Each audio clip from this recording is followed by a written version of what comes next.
नमस्कार दोस्तों, स्वागत है आप सभी का ए टू जेड टेक्निकल एक्सपेरिमेंट में। तो दोस्तों आज हम पीवीटी 501 में बेस टेबल बोर्ड यूज होता है। एक बार मैं दिखाता हूं आपको। ये देखिए, ये बेस टेबल बोर्ड होता है। तो इस बेस टेबल बोर्ड को काफी सारे लोग इसकी वायरिंग तो नॉर्मली कर लेते हैं देख करके, लेकिन कई बार अगर प्रॉब्लम हो जाए या फिर इस सर्किट से अलग दूसरा कोई सर्किट आ जाता है तो उसमें उनको समझ ही नहीं आता कि वहां पर क्या इनपुट है, कहां पर आउटपुट है, क्या कहां पर सप्लाई देना है, या फिर क्या वो बोर्ड कैसे काम कर रहा है, ये चीज भी उनको पता नहीं होती। तो यही चीज मैं आप आज सभी जो स्टूडेंट्स हैं उन लोगों को बताने का प्रयास करता हूं। तो हमने सोचा कि एक छोटा सा वीडियो बना लेते हैं, काफी इंपॉर्टेंट वीडियो होगा। इससे आपको ये समझ में आ जाएगा कि बोर्ड में हम किस तरह से कहां पर इनपुट आउट देखें। कोई बोर्ड अलग मतलब अलग डिजाइन का है तो उस पर हम कैसे उस चीज को ध्यान देंगे कि कहां पर हमें इनपुट देना है, या मतलब उसको कैसे समझना है। वो समझने के लिए आपके पास एक सेंस होना चाहिए कि बोर्ड जो बेस टेबल बोर्ड होता है वो कैसे काम कर रहा होता है, या फिर जो ट्रांजिस्टर है वो कैसे काम कर रहा होते हैं, सर्किट को हम कैसे समझें। यही चीज हम आज जानने वाले हैं। तो काफी इंपॉर्टेंट चीज है, आपको रुकना है तो आप लोग रुक सकते हैं। अगर जिनको ये सब चीजें पता है तो वो लोग जा सकते हैं, लेकिन नए लोगों के लिए तो बिल्कुल इंपॉर्टेंट है। वो लोग को नींद आ रही हो तो आप पहले से मुंह धो करके बैठे, क्योंकि हो सकता है थोड़ा वीडियो 5-10 मिनट का हो जाए। छोटी सी चीज में ही 5-10 मिनट हो सकते हैं। तो आप लोग ध्यान से देखिएगा। अगर वीडियो पसंद आए तो लाइक कीजिएगा। मैं एक चैनल का आपको नाम बता देता हूं। चैनल का नाम है अनिल एम्पलीफायर ट्रेनिंग। इस नाम से एक हमारा दूसरा यूट्यूब चैनल है। उस चैनल पर अगर आप लोग 1000 सब्सक्राइबर कंप्लीट करवाते हैं तो मैं वहां पर आपको ढेर सारी जानकारी देने वाला हूं। बहुत हद तक तो आप सीख ही जाएंगे वहां पर, लेकिन 1000 लोग मुझे वहां पर चाहिए। अगर 1000 लोग हो जाते हैं तो मैं वहां पर वीडियो अपलोड करना शुरू करूंगा। जो लोग जीरो से सीखने वाले हैं, जिनको ज्यादा कुछ जानकारी नहीं है, वो लोग भी उस चैनल को सब्सक्राइब कर लें, क्योंकि वहां पर बहुत एडवांस लेवल की चीज नहीं आने वाली है फिलहाल। जब तक वहां पर जो सब्सक्राइबर होंगे वो लोग सीख नहीं जाएंगे, अपना बेसिक स्टैंड खड़ा नहीं कर पाएंगे, तब तक हम वहां पर कोई बड़े लेवल की चीज नहीं डालेंगे। तो आप लोगों में से जो लोग बेसिक से सीखने वाले हैं वो लोग वहां पर उस चैनल को सब्सक्राइब करें, ठीक है। वो चैनल का लिंक है मैं डिस्क्रिप्शन में दे दूंगा, वहां से जाकर के आप उसको सब्सक्राइब कीजिएगा। तो दोस्तों चलिए अब स्टार्ट करते हैं और हम टॉपिक की बात करते हैं। तो देखिए यहां पर आपके सामने स्क्रीन में एक बेस टेबल बोर्ड का सर्किट डायग्राम ओपन हुआ है। तो इस बेस टेबल बोर्ड को किस तरह से हम समझें कि कैसे बेस टेबल बोर्ड काम कर रहा होता है। तो बेस टेबल बोर्ड काम करता है, उसके पहले हमें ट्रांजिस्टर के कार्य का जो तरीका है वो पता होना चाहिए कि जो ट्रांजिस्टर है वो किस तरह से कार्य करता है। जो हमारा छोटा सिग्नल होता है उस सिग्नल को कैसे वो एम्पलीफाई कर देता है, ये जानना सबसे ज्यादा जरूरी है, ठीक है। तो चलिए शुरू करते हैं। एक बार मैं आपको बताता हूं कि ट्रांजिस्टर कैसे काम करता है। जो उसका कलेक्टर और इमीटर आउटपुट लिया जाता है ना, कलेक्टर आउटपुट होता है ना, इमीटर आउटपुट होता है। बोल सकते हो, कोई प्रॉब्लम नहीं। अभी तो हंस रहे थे बहुत तेज से, अब बोलने के लिए शर्मा रहे हो। मुंह नहीं आ रहा है, किसी का चेहरा नहीं आ रहा है, टेंशन मत लो, ठीक है। तो देखो सबसे पहले हम जान लेते हैं कि जो ट्रांजिस्टर है वो इमीटर आउटपुट में क्या होता है और कलेक्टर आउटपुट में क्या होता है। उसको जलाने से यहाँ पर रिफ्लेक्शन आ रहा है क्या? कोई बात नहीं, कलर आ रहा है, कोई प्रॉब्लम नहीं। कौन सा शादी होने वाली है। देखो एक मैं यहां पर आपको ट्रांजिस्टर बना करके दिखाता हूं,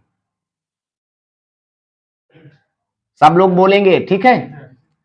ये कौन सा ट्रांजिस्टर है? शाबाश, ताली बजा दो इनके लिए एक बार। किसी को नहीं पता तो जोर से बोलोगे। एनपीएन ट्रांजिस्टर है। तो ये कौन सा पिन है? एमीटर है। ये कौन सा पिन है? एमीटर है। और ये वाला कौन सा है? जोर से बोलो, एक साथ बोल दिया करो। ये कौन सा है? बेस है ना। तो अब ये बताएं कि इसमें जो सिग्नल है वो कहां दिया जाता है और आउटपुट कहां से लिया जाता है। आपको क्या पता है, अपने हिसाब से बताओ। बेस पर क्या दिया जाएगा? सिग्नल। आउटपुट कहां से लिया जाएगा? एमीटर से। कलेक्टर से नहीं ले सकते क्या? एमीटर से कुछ नहीं देते। एमीटर से हम सिर्फ सप्लाई देंगे तो कलेक्टर से आउटपुट लेंगे, कलेक्टर से सप्लाई देंगे तो एमीटर से आउटपुट लेंगे। ये चीज होता है। तो चलिए फिर से मैं आपको बताता हूं कि ये ट्रांजिस्टर पहले कैसे काम करता है, ठीक है। देखो अगर हम एमीटर से आउटपुट लेना चाहते हैं, यहां पर मैं लिख देता हूं आउट। अगर हम एमीटर से आउटपुट लेना चाहते हैं तो हमें कलेक्टर पर सप्लाई देंगे, ठीक है। यहां पर हम क्या देंगे? जब मैं सपोज दैट यहां पर 12 वोल्ट लिख देता हूं, ठीक है। 12 वोल्ट हमने कलेक्टर पर दिया है, आउटपुट लेना है एमीटर से। समझ रहे हो? ये एक्सपेरिमेंट आप लोगों ने करके जरूर देखा होगा। अगर बेस पर हम 1 वोल्ट देते हैं तो एमीटर पर कितना आउटपुट होगा? आधा वोल्ट। आधा वोल्ट क्यों? सिर्फ 2 लोगों को पता है ये चीज, और किसी को नहीं पता है। तो फिर बोलोगे कब? बोलोगे तब ना। मैं तो फिर नहीं बोलोगे तो मुझे लगेगा कि आपको पता आता ही नहीं है। तो बेस पर 0.5 वोल्ट बेस पर चाहिए होता है, उतना उसकी खुराक है, उतना वो ट्रांजिस्टर जो है वोल्टेज को खा लेता है, ऐसा बोल दो, खा लेता है, ठीक है। तो इतना वोल्टेज अगर ये खा लेगा तो आउटपुट कितना होगा? आधा वोल्ट, है ना। तो यहां पर अगर ये बेस आधा वोल्ट खा लिया तो आधा वोल्ट ही आउटपुट होगा। यहां पर कितना आउटपुट होगा? 0.5, है ना। अब अगर यहां पर हमें अगर 5 वोल्ट चाहिए, 5 वोल्ट आउटपुट चाहिए, तो हम कितना देंगे बेस पर? शाबाश, हाँ, सोच करके बोलोगे, ठीक है। अगर हमें 5 वोल्ट आउटपुट चाहिए तो यहां पर जो सिग्नल है, या फिर सिग्नल हो और चाहे सप्लाई हो, दोनों एक ही तरह से काम कर रहा होता है, ठीक है। जो हमारा सिग्नल होता है वो भी एक तरह की पावर सप्लाई ही होती है, वो सप्लाई ही तो होती है, स्विच मोड में होती है वो सिग्नल, लेकिन वो वोल्टेज के रूप में ही हमारा सिग्नल होता है। सर्किट के अंदर कैसे चलता है? वोल्टेज के रूप में चलता है, और एसी वोल्टेज के रूप में, मतलब बदलता हुआ है ना, तो उसको एसी बोलते हैं, ठीक है। तो यहां पर हमें अगर 5 वोल्ट का आउटपुट चाहिए तो हम इसके बेस पर कितना देंगे? 5.5 वोल्ट, है ना, 5.5 वोल्ट के आसपास का सिग्नल चाहिए। तो बताइए ट्रांजिस्टर एम्पलीफाई करेगा क्या उसको? हम यहां पर अगर 12 वोल्ट का अगर हमें चाहिए, कितने वोल्ट का? 12 वोल्ट का। तो कम से कम 12 वोल्ट से तो होना, 12 वोल्ट से ज्यादा तो आप पा ही मिलेगा ही नहीं, क्योंकि वोल्टेज सप्लाई ही उतनी 12 वोल्ट है। तो ज्यादा से ज्यादा 12 वोल्ट दे दोगे। अगर यहां पर आप 12 वोल्ट दे दिए तो भी ये ट्रांजिस्टर कुछ स्विचिंग करेगा, लेकिन उतना तो ड्रॉप तो है ही। फिर भी यहां पर आउटपुट क्या मिलेगा? 11.5, है ना। अब बताएंगे ये एम्पलीफाई कर रहा है क्या? नहीं कर रहा ना। ये इससे होता ये है कि बेस पर हम कम एम्पियर का सिग्नल देते हैं। ये जो वोल्टेज है 12 वोल्ट, अगर ये 12 वोल्ट हमारा यहां पर पॉइंट की बात करूं 100 मिली एम्पियर का है, 12 वोल्ट 100 मिली एम्पियर, तो हम उसको इस ट्रांजिस्टर के माध्यम से 5 एम्पियर या 10 एम्पियर ले सकते हैं। समझ रहे हो? ये ट्रांजिस्टर यहां से जो, जैसे मान लेते हैं ये कितना है? 10 एम्पियर, 12 वोल्ट 10 एम्पियर की यहां पर सप्लाई है, तो आउटपुट कितना होगा? ये 12 वोल्ट 100 मिली एम्पियर हमने यहां पर दिया है, समझ रहे हो? तो आउटपुट होगा ये 12 वोल्ट या 11 वोल्ट 10 एम्पियर आउटपुट होगा। इस हिसाब से इसका एम्पियर बढ़ जाएगा। बढ़ जाएगा कि नहीं बढ़ जाएगा? देखो सपोज दैट आपको मैं बताता हूं, एक यहां पर मैं चार्जर लेता हूं। कौन सा चार्जर? जो मोबाइल के लिए चार्जर इस्तेमाल होता है, लोकल वाला, सब लोगों ने यूज किया होगा। उस चार्जर से आप कोई बड़ा 5 वोल्ट का आइटम चला सकते हैं क्या? नहीं चलेगा ना। वो चलेगा क्या? बताओ किसी को। नहीं चलेगा ना, क्योंकि उसका एम्पियर बहुत कम होता है। 1 एम्पियर, 5 वोल्ट 1 एम्पियर का, यानी 5 वाट 10 वाट के आसपास वो चार्जर होता है। तो इतने में आप कोई बड़ा हैवी लोड उस पर नहीं चला सकते, नहीं चला सकते ना। लेकिन उससे हम एक रेगुलेटेड वोल्टेज बना सकते हैं। बना सकते हैं, देखो बताता हूं कैसे। यहां पर मान लेते हैं ये चार्जर है, 5 वोल्ट 1 एम्पियर, है ना, 1 एम्पियर का है। हमारे पास जो लोड है वो कितने वोल्ट लोड यहां पर बनाता हूं। जैसे मैं यहां पर कोई डीसी मोटर चलाना चाहता हूं, तो उस चार्जर से वो हैवी लोड वाली मोटर नहीं चलेगी। जैसे यहां पर एक चार्जर मोटर है, ठीक है, ये क्या है? मोटर। इस मोटर का जो लोड है वो 5 वोल्ट 5 एम्पियर है। 5 वोल्ट 5 एम्पियर का ये मोटर है। अगर इस चार्जर से चलाओगे तो ये चार्जर जल जाएगा। जल जाएगा ना, चल जाएगा। अब जो 12 वोल्ट हमारे पास बैटरी भी है, तो 12 वोल्ट से चलाओगे तो ये मोटर जल जाएगा, है ना। तो अगर हम इससे इस कमजोर, ये क्या हो जाएगा? कमजोर सिग्नल, इस कमजोर सिग्नल से इसको बेस को दें तो ये आउटपुट में हमें मजबूत सिग्नल दे सकता है। या फिर कमजोर वोल्टेज इसके बेस पर देंगे तो आउटपुट में वो मजबूत हो जाएगा। समझ रहे हो? तो एमीटर क्या करता है? वोल्टेज को, जो उसके बेस का वोल्टेज होता है उसको मजबूत करने का काम करता है। समझ रहे हो? मजबूत करने का काम कर रहा है। इतना समझ में आ रहा है? एम्पियर मजबूत करने का काम करेगा। हाँ, उसका एम्पियर, एमीटर से हमें एम्पियर बढ़ाते हैं उसका। ठीक है, इतना समझ में आ गया? चलो अब देखो, अगर इतना समझ में आया है तो ही आपको बेस ट्यूबल सेक्शन जो है समझ में आएगा और सारे एम्पलीफायर बनाने आएंगे। अगर ये समझ में नहीं आता तो फिर आगे भी नहीं समझ में आएगा। देखो एक ट्रांजिस्टर जो एमीटर आउटपुट वाला मैं यहां पर बना देता हूं, ठीक है। ये एमीटर आउटपुट, ये कलेक्टर पर क्या दिया है 12 वोल्ट, ठीक है। तो अगर हम इसको सिग्नल दे, जो हमारे मोबाइल का सिग्नल होता है,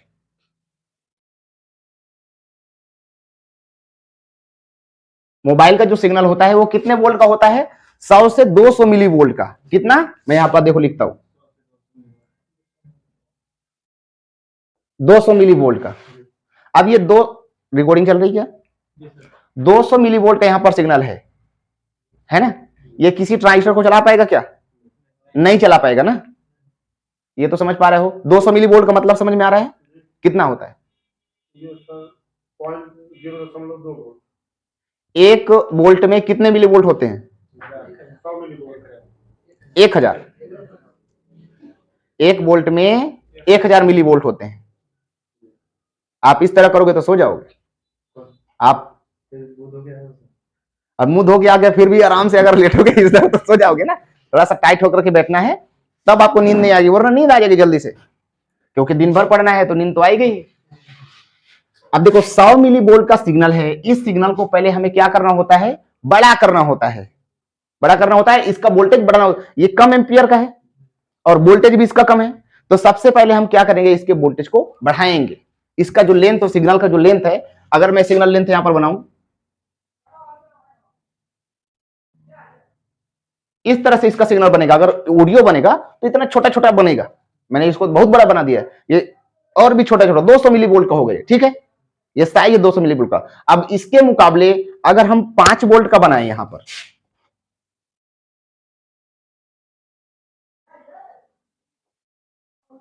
देखो ये होता है वोल्टेज का बढ़ना, ये बड़ा सिग्नल हो गया है ना, और ये छोटा सिग्नल हो गया।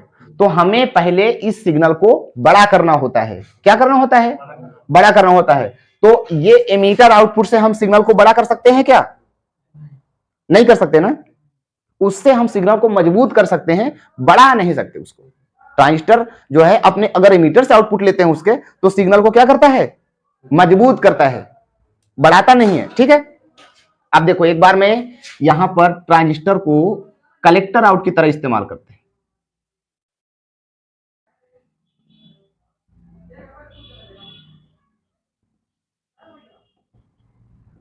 ये कौन सा पिन है ऊपर वाला, ट्रांजिस्टर कौन सा होगा, ये ट्रांजिस्टर को कौन सा बोलेंगे, एनपीएन, एनपीएन ट्रांजिस्टर है, ठीक है। और ये कौन सा पिन होगा, कलेक्टर। ये कौन सा है, बेस। अब देखो इसके एमीटर से अगर हम मतलब कलेक्टर से आउटपुट लेते हैं तो ये ट्रांजिस्टर सिग्नल को तुरंत बढ़ा देता है। क्या करता है, पहले जान लेते हैं कलेक्टर आउट, एक बार मैं आपको बताता हूं। इसके बेस पर अगर हम, जैसे वहां पर इसके बेस पर 1 वोल्ट दे रहे थे तो कितना आउटपुट हो रहा था, 0.5 वोल्ट आउटपुट मिल रहा था, है ना। अब देखो अगर हम कलेक्टर से आउटपुट लेना चाहते हैं तो एमीटर पर हमें माइनस सप्लाई देना होता है ना। तो या तो माइनस सप्लाई हो या तो ग्राउंड, बात बराबर ही है, ठीक है। यहां पर ग्राउंड देंगे, ठीक है। तो ये ग्राउंड एमीटर से घुस करके कलेक्टर पर आउट होगा। क्या आउट होगा, माइनस वोल्टेज, है ना, माइनस से आउट होगा ना। जैसे कोई नॉर्मली एलईडी जलाना चाहते हैं तो एलईडी को क्या किया जाए, यहां पर जो एलईडी है, इस एलईडी को अगर हमें जलाना है कट करना पड़ेगा। एलईडी को एक इसका देखो माइनस पॉइंट होता है, एक प्लस होता है ना। अगर हम इस कलेक्टर से आउटपुट लेना चाहते हैं तो हमें प्लस डायरेक्टली देना होगा, यहां पर 12 वोल्ट या 3 वोल्ट मान लो, यहां पर 3 वोल्ट देना होगा ना, क्योंकि 3 वोल्ट का एलईडी है, 12 वोल्ट का होता तो 12 वोल्ट देते। और जो आउटपुट लेंगे वो इसके पॉइंट से लेंगे, तो यहां पर जो ग्राउंड है वो आ जाएगा ना यहां पर। इस तरह से एलईडी काम करेगी, करेगी नहीं करेगी। तो हमें यहां पर एलईडी नहीं जलाना है, हमें यहां पर सिग्नल को बड़ा करना है, ठीक है। इस तरह से अगर हम इसके बेस पर 1 वोल्ट दें तो ये पूरा जो ग्राउंड है वो ग्राउंड कलेक्टर पर आ जाएगा, ठीक है। 1 वोल्ट में ही ये पूरी तरह से ट्रांजिस्टर जो है स्विच हो जाएगा, ऑन हो जाएगा। जैसा ये 1 वोल्ट में थोड़ा सा ऑन हो रहा था, लेकिन ये 1 वोल्ट में पूरी तरह से अब ऑन हो जाएगा। ये मैंने आपको एक बार और बताया था, देखो एक बार समझो इस चीज को। ये आपको समझ में आ रहा है क्या? क्या है वो? मोटर। अगर देखो जब हम नीचे का पानी, यहां पर देखो नीचे टंकी है ना, इस टंकी का पानी अगर हम इस पानी से पाइप लगा करके ऊपर ले जाते हैं तो मोटर को पूरी तरह से चलने की जरूरत होती है और बहुत ज्यादा इस पर लोड पड़ता है नहीं पड़ता? लेकिन अगर ऐसा हो कि ऊपर वाली टंकी का पानी हमें नीचे वाली में लाना हो तो मोटर को थोड़ा सा भी स्टार्ट कर दो तो तुरंत पानी जो है हाई स्पीड में आना शुरू हो जाएगा, है ना? आएगा कि नहीं आएगा? वो पानी बंद करने पर इतना ज्यादा प्रेशर होगा कि वो रुकेगा भी नहीं। होता है ना ऐसा? ऐसा कभी आपने ट्राई जरूर किया होगा। छत वाला पानी को जैसे एक वहां पर नाली डाल दो, पाइप से आ जाएगा, ऐसे ही कहीं मुंह से खींच लो ना, थोड़ा सा हवा ले लो तो वो पानी एक बार चल गया तो चलता ही रहेगा। होता है ना ऐसा? तो ये एक, वैसे तो वो ग्रेविटी के कारण होता है ऐसा, लेकिन यहां पर जो है वो निगेटिव वोल्टेज है, वो तुरंत ही यहां पर ग्राउंड का प्रभाव जो है कलेक्टर पर डाल देता है, यानी तुरंत ग्राउंड जो है या माइनस वोल्टेज जो कलेक्टर से पूरा आउट होता है। ठीक है, इसलिए कलेक्टर से हम सिर्फ 0.6 या 0.7 या 0.8 देने पर ही, यानी छोटा सा सिग्नल देने पर ही वो ट्रांजिस्टर पूरी तरह से ऑन हो जाता है, या बड़ा सिग्नल आउटपुट करना, जितना हिसाब से यहां पर आपका मेन वोल्टेज होगा उस मेन वोल्टेज के हिसाब से वो सिग्नल को बना देगा, बड़ा कर देगा नहीं कर देगा।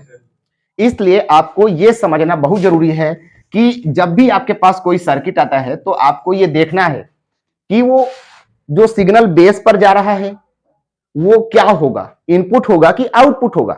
तो बेस पर जो सिग्नल, अगर मान लो बेस पर कोई कैपेसिटर लगा करके सिग्नल दिया जा रहा है तो उसको हम क्या मानेंगे, इनपुट मानेंगे कि आउटपुट मानेंगे? इनपुट मानेंगे ना, आउटपुट तो वहां पर नहीं मानेंगे, है ना? समझ रहे हो ना इतना? तो इसी तरह से आपको हर बार समझना है, कलेक्टर आउट सबसे पहले क्या किया था, जो हमारा सिग्नल है बेस टेबल में देने से, बेस टेबल में क्या होता है, पहले इस सिग्नल को इसके बेस पर दिया जाता है। ठीक है, तो ये ट्रांजिस्टर उस सिग्नल को क्या कर देता है, बड़ा कर देता है। ठीक है, बड़ा करने के बाद एक दूसरा ट्रांजिस्टर लिया जाता है जिससे उस सिग्नल को मजबूत किया जा सके, है ना? मजबूत भी करना होगा ना उसको। तो जैसे यहां पर ये कलेक्टर से आउटपुट हुआ तो इसके कलेक्टर से आउटपुट करके एक कैपेसिटर लगा करके इसके बेस को देंगे। तो ये ट्रांजिस्टर जब अपने इसके मीटर से, देखो सिग्नल तो यहां से बड़ा हो गया और जो उसका एम्पियर है वो यहां से बड़ा हो जाएगा। जब इसके मीटर से हम आउटपुट लेंगे एक कैपेसिटर के माध्यम से तो ये सिग्नल और ज्यादा मजबूत भी हो जाएगा और बड़ा भी हो जाएगा, यानी सिग्नल हमारा एम्पलीफाई हो जाएगा ना? चाहे आप इससे वोल्टेज एम्पलीफाई कराओ और चाहे सिग्नल एम्पलीफाई कराओ, दोनों ही हो जाएंगे क्योंकि सिग्नल भी हमारा वोल्टेज के ही रूप में है। तो ये समझ में आया आपको? क्लियर है सिस्टम? अगर आपको वीडियो पसंद आई हो तो वीडियो को लाइक कर देना और वो चैनल सब्सक्राइब कर लेना अगर आपको सीखना है तो अनिल एम्पलीफायर ट्रेनिंग। तो मिलता हूं किसी नेक्स्ट वीडियो में, तब तक टेक केयर, बाय बाय।